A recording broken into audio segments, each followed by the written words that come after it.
special number. Magandang umaga po sa ating lahat. After 1 month and 2 weeks, ito po yung ika-2 weeks, muli po akong tatayo at makakapag-sermon po dito sa pulpito ng Kaibagan. At napakaganda po nung topic na natapat po sa akin. It's all about love that forgives. Ayan. Mga kapatid, mahirap po bang magpatawad? Mahirap po dahil walang nakakibo. Tatanungin ko po kayo, mahirap po ba magpatawad? Mahirap. Pero kailangan po ba? Wala na pong paligoy-ligoy, diretso na po agad. Kapag hindi tayo nagpatawad, ano pong kasunod? Hindi rin tayo patatawarin ng ating amang nasa langit. Kaya po mga kapatid, sa umagang ito, baka po yung katabi nyo ay hindi nyo pa napapatawad, kaya po sabihin nyo sa inyong katabi, pinatatawad na kita. Ayan. Yung mga nag-away bago pumunta dito sa church, yung mga nagkainitan ng ulo, patawarin nyo na po ang isa't isa. Alam nyo po mga kapatid, marami pong samahan, maraming iglesia, maraming pagkakaibigan, madaming relasyon, ang magpahanggang sa ngayon ay buo pa rin sapagkat piniling magpatawad. Amen po? At may mga relasyon din po, mga magkaibigan, magkasama sa iglesia, na sa ngayon po ay hindi na magkasama, pero nagkapatawaran pa rin. Amen po? Ating pong point sa umagang ito, mga kapatid, true love forgives everything. Ano po? At yung una po dito, yung forgiveness is bigger than we think. Ano po? Parang sa iba, sa kanila po, napakadaling magpatawad, walang kabagay-bagay, maliit na bagay lang, pinatatawad agad yung mga nagkasala. Yung iba naman po, 2 years, 3 years, 5 years, everyday habang nakikita, hindi mapatawad. Mga kapatid, under po dito, sabi po ng Biblia, kailangan yung forgiveness po, no limits. Yung una, no limits. The Bible says, love forgives everything. It means there's no offense too big, no heart too deep that love can't overcome. Alam naman po natin na yung forgiveness ay bunga po yan ng pag-ibig. Kaya po tayo nakakapagpatawad dahil sa pagmamahal. Gusto po sabihin sa inyo na kapag kayo ay nagpatawad at hindi pagmamahal ang dahilan, paulit-ulit lang po mangyayari yung galit. Paulit-ulit lang malaramdaman yung galit. At hindi natin maiintindihan mabuti yung tao kapag ka hindi love ang dahilan ng ating pagpapatawad. Kung magkaminsan po mga kapatid, nilalagyan natin ng limit yung pagpapatawad, yung forgiveness. Minsan, hanggang 2 lang, nakakadalawa ka na. Sa pangatlo, hindi na kita patatawarin. Nilalagyan natin ng limit kung ilan. Ganon din yung taas o baba ng pagpapatawad, yung mga magagaan na kasalanan na papatawad po natin. Pero yung mabibigat na kasalanan, hindi po natin mapatawad. Ang sabi po sa Matthew chapter 18, sabi po ni Peter kay Jesus Christ, ilang beses po ba ako dapat magpatawad? 7 beses po ba? Ano po ang sagot ng Panginoon kung ilang beses po tayo dapat magpatawad? Ilan po? 77. Pero hindi po nangangahulugan na 77 times talaga po tayo magpapasalamat. Nangangahulugan po lang ng ito na hindi po dapat natin nilalagyan ng limitasyon ang pagpapatawad. Bilang mga Kristiyano, kinakailangan po paulit-ulit tayo nagpapatawad. Kahit may mga tao na paulit-ulit na nagkakasala sa atin, kailangan po paulit-ulit pa rin yung pagpapatawad na ginagawa natin. And kung magkaminsan naman mga kapatid, yung pagpapatawad natin conditional. Patatawarin kita pero bilan mo muna ako ng milk tea. Ayan. Patatawarin kita pero kailangan magbago ka na. Patatawarin kita pero kailangan wag mo na akong kakausapin. Nagiging conditional po yung pagpapatawad. Pero hindi po ganun ang gusto at nais ng ating Panginoon Diyos. Kung magkaminsan po, may mga kapatid tayo na nagkamali sa atin. May mga kamag-anak tayo na nagkasala sa atin. May mga kaibigan tayo na nagkasala sa atin. Pwedeng maliliit na bagay lang, pwedeng malalaking bagay din. Pero yung maliliit na bagay, nakalimutan lang yung birthday mo. Hindi mo na kinausap habang buhay. Sino po dito yung, sa lalaki, magtatanong po ako. Sino po dito yung asawa na nakalimutan yung anniversary nilang mag-asawa? Meron po ba? Siyempre, walang aamin. Kung meron pong ganong pagkakataon, ano po yung mararamdaman ng mga kababaihan? Di po ba magagalit? At baka matagal yung pagpapatawad. Ano po? Mga kapatid, yung pong pagpapatawad sa maliliit na bagay, napakahalaga po niyan. Kasing halaga rin po yan ng pagpapatawad sa malalaking bagay.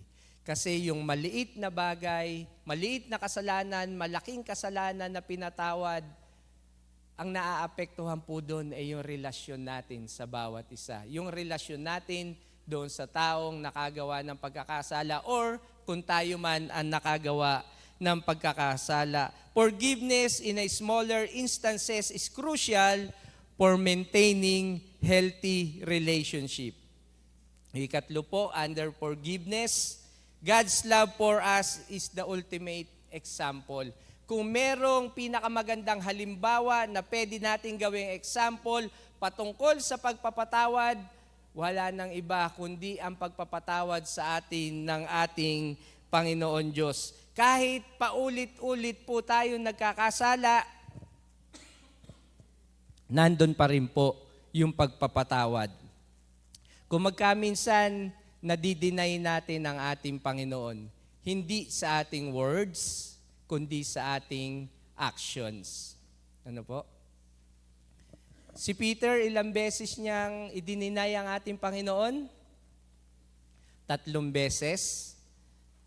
Tayo po, mga kapatid, baka mas marami pang beses na i-deny natin ang ating Panginoon. Hindi sa pamamagitan ng ating salita, kasi kahit sinong magtanong sa atin dyan, mahal mo ba ang Diyos? Dahil bilang mga Kristiyano, sasagot po natin, mahal natin ang Diyos. Pero minsan sa actions, doon sa ginagawa natin, i-deny natin ang ating Panginoon. Every time na pinipili natin gawin yung hindi kalooban ng Diyos, i-deny natin ang ating Panginoon. Every time na gumagawa tayo ng kasalanan, i-deny natin ang ating Panginoon sa pamamagitan ng ating action. Mga kapatid, forgiveness is the foundation for our own ability to forgive. Kaya po tayo nakakapagpatawad dahil pinatawad tayo ng ating Amang Diyos. Kaya po tayo nakakapagpatawad dahil gusto rin natin i-extend yung pagmamahal ng Diyos sa ating kapwa. Sa pagpapatawad na ginagawa po natin, mga kapatid, nararamdaman ng mga taong pinatawad natin yung pagmamahal ng ating Panginoon Diyos. Ikalawa, mga kapatid, how forgiveness work? Paano ba nagwo-work yung forgiveness? Katulad po nung tanong ko sa inyo kanina, hindi madali ang pagpapatawad. It's not easy. Pero mga kapatid, it's possible. Mahirap pero posible na tayo ay makapagpatawad. Letting go. Forgiveness means letting go of anger, bitterness, and the desire to get even. Mga kapatid, kung magkaminsan, kapag may taong gumawa sa atin ng kasalanan, anong unang reaction natin kung magkaminsan? Kapag nadadala tayo ng emosyon natin, ano po yung unang reaction? gumanti. Ano po? Sa mga magkakaibigan lang, hampasin mo yan, hahampasin ka rin yan eh. Kurutin mo sa tagiliran niyan, kukurutin ka din yan. Ano po? Ang unang reaction ng tao kapag may nagkakasala sa kanya o may gumagawa sa kanya ng kasalanan ay makaganti. Pero kapag po pinapakawalan natin itong mga bagay na ito, yung galit, yung bitterness, at yung desire na makaganti, tayo po ay nakakapagpatawad ng mas maayos. Yun po yung letting go doon sa mga nararamdaman po natin.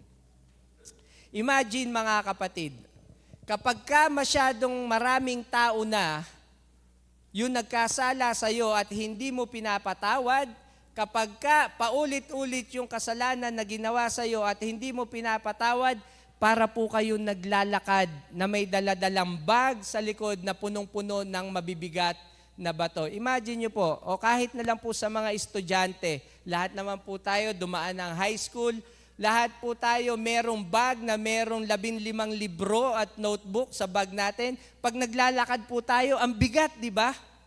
Lalo na pag pataas, ang bigat. Lalo na pag malayo, ang bigat ng daladala natin. Ganun po yung pakiramdam ng mga taong hindi nagpapatawad. Para pong may dalang bag na may mabibigat na bato. Pero pag pinili po natin na magpatawad, mga kapatid, parang ibinababa po natin yung bag na yon. At wala nang bigat sa paglalakad natin.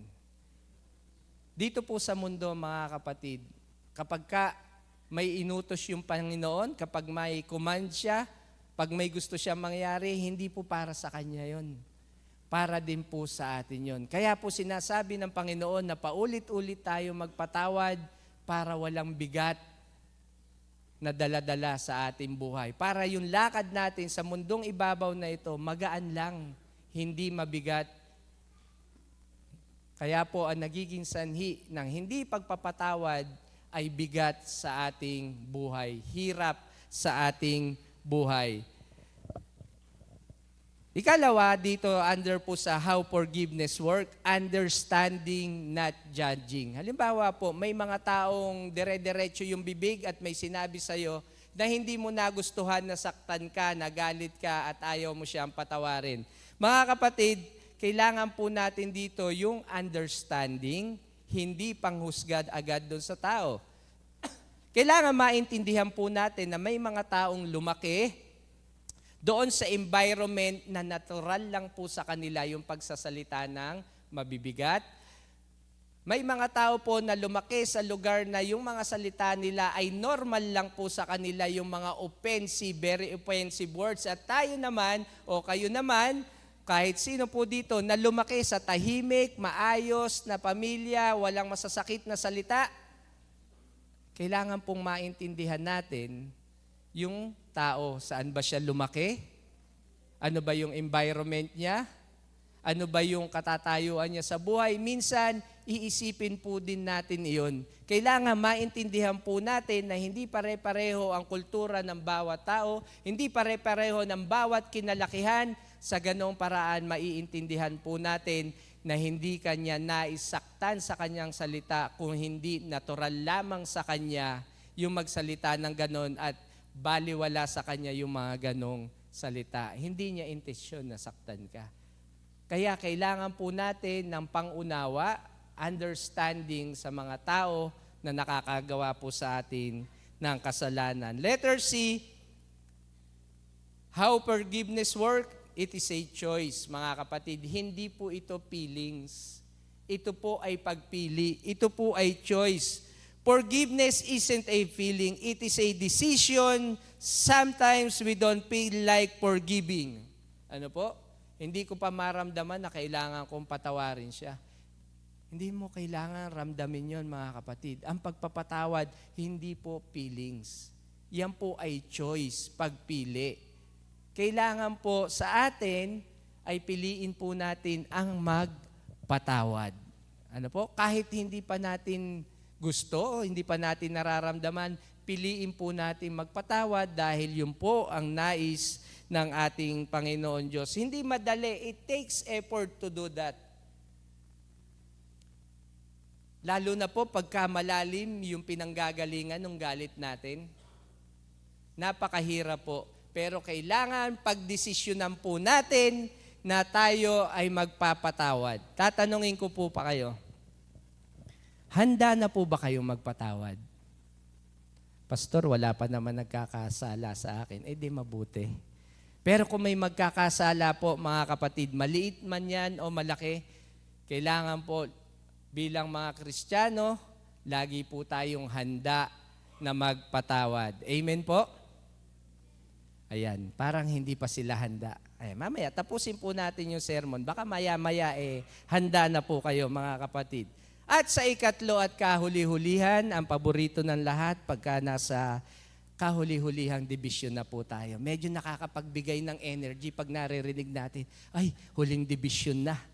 Ano po? Ayan, kailangan ko ng gumising. Ayan. The result of forgiveness. Ito po yung resulta ng forgiveness. Healing and wholeness. Healing ourselves. Alam niyo po, kapag nagpatawad tayo, ang ulang nagbe-benefit, hindi po yung mga taong pinatawad natin, kundi tayo rin po ang unang nagbe-benefit kapag nagpatawad tayo. Kasi tayo po yung unang naaapektuhan kapag nagagalit tayo. At ang taong magagalitin, hindi po gumaganda palagi. Ano po? Kailangan po hindi tayo laging magagalitin. Holding on to anger hurts us more than anyone else. It keeps us trapped from the past. Ano po? Yung tao nagkasala sa'yo, yung buhay niya, masaya na siya, move on na siya. Ikaw naman, andun ka pa rin sa nangyari sa nakalipas. Hindi ka na nakaalis doon. Hindi ka na nakapag-move on. Kaya mga kapatid, yung mga nangyari sa nakalipas, kalimutan na po natin yon. Kahit yung mga tao hindi humingi ng tawad sa atin, dahil ito ang nais ng Panginoon, magpatawad po tayo. Ikalawa, repairing relationship. Forgiveness can mend broken relationship. Sa mga relasyon na nasira dahil sa pagkakagalit, piliin po natin magpatawad at magkakaroon ng pagkakataon na maging maayos ang ating relasyon dun sa mga taong nakasakitan po natin. Ang pagpapatawad, nagbubukas siya ng pintuan para sa reconciliation, understanding, at panibagong pagtitiwala. Think about time you forgave someone. Alam niyo po, isipin niyo po yung nakagawa kayo ng malaking kasalanan sa isang tao, pero iniisip mo, hindi ka na niya kayang patawarin dahil sa laki ng pagkakasalang ginawa mo sa kanya, pero pinatawad ka niya. Yun po yung magbibigay sa atin ng dahilan para magpatawad din po tayo. Ano po? At sa kahuli-hulihan, mga kapatid, sharing God's love. Ito po yung result ng forgiveness na ibabahagi po natin yung pagmamahal ng ating Panginoon. When we forgive, we show the world God's love. We become living examples of His grace and mercy. Mas na ipapakita po natin bilang mga Kristiyano yung pagmamahal ng Panginoon, na i-extend po natin yung love ng ating Panginoon sa mga tao na pinatawad po natin dahil nararamdaman nila yung pagmamahal ng ating Panginoon. Gusto ko pong tapusin ito sa pamamagitan po ng isang parable sa Bible, sa Matthew chapter 18 verse 23 hanggang 35. Ito po yung kwento na merong isang servant na may malaking pagkakautang sa isang hari sa kanyang master. At yung servant po na ito, sobra yung kaligayahan niya nung pinatawad siya nung kanyang master. Alam niyo po, dapat nakakulong na siya, pero wala siya sa kulungan dahil pinatawad siya nung kanyang master. At yung kanyang master, mga kapatid, nung pinatawad siya, lumabas po siya nung bahay ng kanyang master, at sa paglalakad niya, nasa lubong niya yung kapwa niya servant, yung kapwa niya alipin, na merong maliit na pagkakasala sa kanya, may maliit na pagkakautang sa kanya. Alam niyo po ang ginawa niya? Sa halip na patawarin niya, hindi niya po ito pinatawad at ipinakulong po niya ito. So yung ibang servant, nagpunta dun sa master at sinabi sa master yung ginawa ng lalaking ito. At dahil nalaman ng master yung kanyang ginawa, alam niyo po ang nangyari? Ipinakulong po siya ng master at ang sabi ng master, torturein niyo yan sa loob. Ganon din po ang mangyayari sa atin, mga kapatid. Lumalabas po sa parable dito na yung ating Panginoon, yung master, tayo yung servant, at meron tayong kapwa-servant. Meron po tayong kapwa-tao na hindi pinatatawad. Ang sabi po ng banal na kasulatan, mga kapatid, kapag hindi tayo nagpatawad, hindi rin po tayo patatawarin ng ating Amang nasa langit. At dito na po nagtatapos yung ating sermon, mga kapatid, na may pagtatanong kung ano ba ang dapat natin gawin ngayon. Dapat gawin natin ngayon, mga kapatid, isipin nyo yung mga tao na may pagkakasala sa inyo na hanggang ngayon, hindi pa rin ninyo pinatatawad. Isipin nyo yung mga tao na nakasakit sa inyo na hanggang ngayon, hindi pa rin ninyo pinatatawad. Maraming tao nagkakasala sa atin, maliit, malaki. Mga kapatid, kinakailangan po nating magpatawad. Amen po? Ayan, lumakas na kasi may warning kanina. O, tapos na po ang sermon natin, mga kapatid.